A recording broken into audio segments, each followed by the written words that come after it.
Okay, welcome back to the David Pakman Show. My name is Dan Coe, filling in for David Pakman. He has a new addition to his family. Please congratulate him and his family.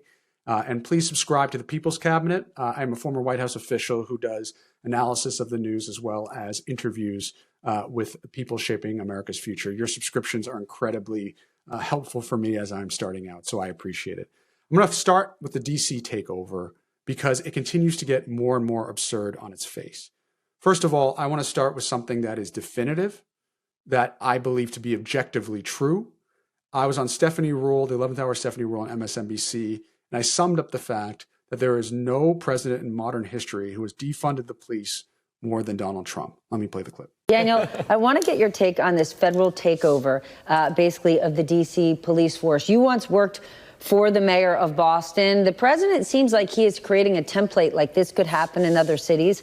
What's your take thus far? Here's the disturbing part. If Donald Trump really wanted to address crime, he literally is defunding the police more than any president in modern history. Slow it down and walk us through this, because I think this is the most important thing. So I come from the city of Boston, as you mentioned. The way you measure homicides typically is per 100,000 people. So Jackson, Mississippi is 72, Memphis is 48, DC is 27, Boston is 3.5. How did we do that? We did it through community violence intervention. The clergy, the community, and the government all working together. And so the Bipartisan Safer Communities Act, for example, put $250 million towards these kind of programs. Donald Trump froze 800 million Department of Justice grants, 550 programs across 48 states dedicated to things like community violence intervention. That's one of the biggest cuts in history. He also froze 700 FBI jobs, 100 million from the alcohol, tobacco, and firearms, another 100 from domestic violence programs and violence against women at the DOJ. So if you actually want to address the problem of crime, you invest in these kind of programs. He's doing the exact opposite. And by the way, marching around Georgetown is not the way to reduce crime in D.C., okay? Marching DEA agents around the mall where there were 0 drug incidents last year is not the way to reduce crime. This is all about show, and this is all about control. It is true. And I want to elaborate on two specific cases, okay? One is Meridian, Connecticut. Any police department you talk to will tell you that overtime and paying for overtime is incredibly challenging. The budgets for police are not robust. And so having extra budget is really important. Meridian, Connecticut had a line item for over $100,000 worth of police overtime that was funded through federal grants that has now been frozen. That is a very tangible example of how Donald Trump is literally defunding the police. Okay? Secondly, there's a program called Youth Alive in California, Oakland, which is actually one of the places that Donald Trump claimed was a disaster. Okay? They work with youth who have been involved in violence and are in the hospital. So these are people who have been in, gang-involved things, shootings, what have you. They go to their bedside and they work closely with them to reduce the chances that they get into violence again. As I mentioned in the clip with Stephanie, this is what has been proven to work, right? Community violence intervention has been proven to work. They had $2 million from the federal government that just got frozen. $2 million gone, right? And again, 113 youth, 1 committed violence again. Just 1 out of 113. These are proven strategies that work. And there's examples. Everybody in every community can find a nonprofit that is doing valuable work like this. In the Bipartisan Safer Communities Act, as I mentioned, we funded this because we funded what works. This is not about funding what works for President Trump. This is about funding his whole administration of control. That is what this is. So let me elaborate on that for what we're seeing in the DC takeover, right?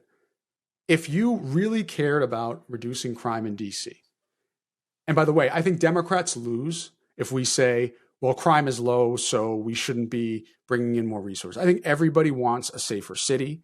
Nobody wants to walk around in their communities during the day, at night, and feel scared.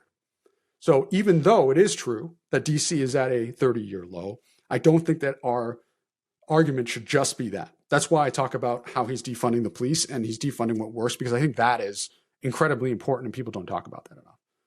But even so, if you want to reduce crime, in a place like DC, I think it is logical to say, okay, if I want to reduce crime, I'm going to deploy the National Guard and my resources to places where there is crime and address it. But that is not what this administration is doing. Billy Binion, a reporter, put out this map. Now, first, let me take a step back. This image is of agents walking around Georgetown. Okay, for those of you who are not who have not been to DC, Georgetown is not an area that one would consider to be overly unsafe. It is an area near Georgetown University. It has very fancy shops. It is objectively a fancy place with a Four Seasons. Okay, that does not mean that crime never happens, but it means that that is not the place where all of the violence is happening. In fact, Billy Binion, as I mentioned, here's what he tweeted. This is a map of DC violent crime since January. Georgetown has reported one criminal offense thus far. The majority of the neighborhood has seen no violent crime at all. Many other neighborhoods can't say the same. Taxpayer-funded solutions need to be based in reality. Now, he's absolutely right. As you look at this map, there are areas that do have higher rates of crime. If you look in some of the areas of Columbia Heights, in some of Southeast DC, where I'm sure if you talk to the police force, they would tell you they need valuable resources and that Donald Trump could actually help. But that's not what this is about. This is not about addressing those problems. It's about showing intimidation and flexing force. It's the same way that before you saw him with DEA agents on an area of the National Mall near the Lincoln Memorial that had zero drug incidents. Okay, it is because these are high visibility areas for the public. Most Americans know what Georgetown and Georgetown University is, and so if you send troops marching around there, people pick that up. Okay, same with the National Mall. When you come to DC and you come as a tourist or what have you, you go to the National Mall and you see, and so you recognize it. This is all about, Donald Trump's a reality TV star, right? And so he knows that if he puts those images out there, people are going to recognize it and it will quote unquote resonate with them about the kind of things that are happening in DC. That's what this is about. It's once again a reminder of Donald Trump's mentality, which is he is going to, almost like a matador with his cape, say, here's what I'm actually doing, when behind the scenes, he's doing something completely different. We see that, as I point out, with him defunding programs that actually help, that have proven to be effective. We see that in his work with standing up with minors and saying that he's fighting for minors with minors behind him, when he guts a program at HHS that combats black lung disease, which minors get when they go into the mines. We see him when he says that he stands for unions, when he has a member of the Teamsters, the president, at the Republican National Convention, but then he strips 400,000 people at the VA of their collective bargaining rights. We see this over and over again. The show of Donald Trump and the reality. This is yet another example that we're seeing in DC with this entire thing that is quote unquote anti-violence, but as a matter of fact, makes us all less safe. One last thing. The National Guard is a finite resource, okay?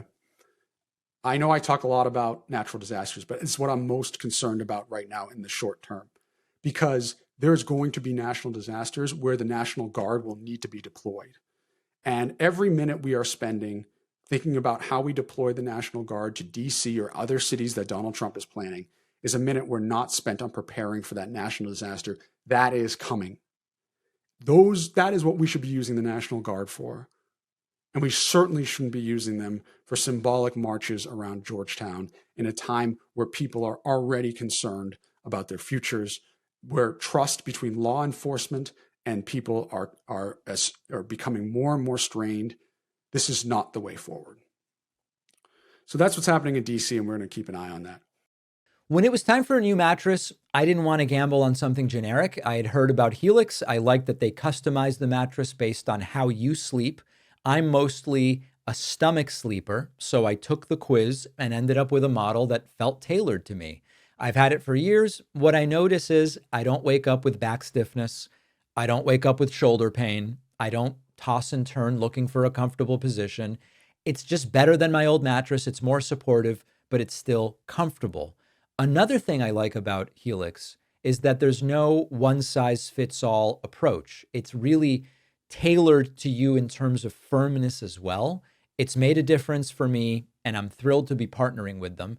And right now, Helix is running a huge sale, 27% off site-wide, plus a free bedding bundle. That's a sheet set and a mattress protector with any Luxe or Elite mattress order. Go to helixsleep.com/Pakman to check it out. The link is in the description.